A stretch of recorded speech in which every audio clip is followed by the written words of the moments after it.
The Samsung washing machine OE air code indicates an overflow of air, meaning the machine has detected more water than it should have.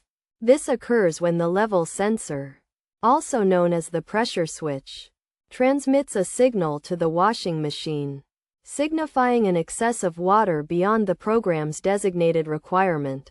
As a result, the machine halts its washing operation and activates the pump to remove the surplus water.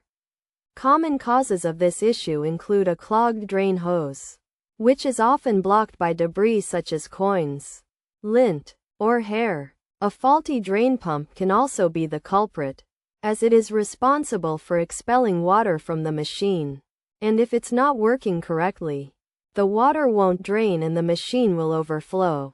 Using the wrong type of detergent or excessive amounts of detergent can also cause problems, as it can create excessive foam that interferes with the water level sensor, tricking it into thinking the machine is overflowing even when it's not.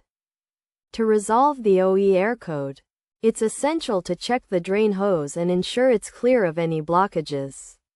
This can be done by disconnecting the hose from the back of the machine and cleaning it out.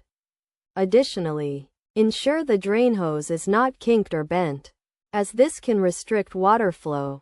Checking the drain pump is also crucial, and listening for any unusual noises during the drain cycle can indicate a foreign object stuck in the pump impeller. If the issue persists, replacing a faulty drain pipe or using suitable laundry detergent can help.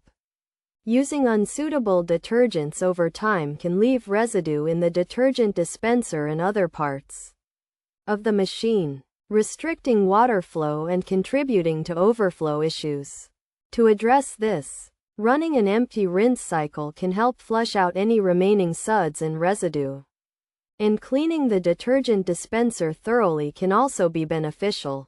Switching to a high-efficiency detergent and using the correct dosage can also resolve the issue. If the problem persists, it's recommended to contact a qualified appliance repair technician to diagnose and fix the issue.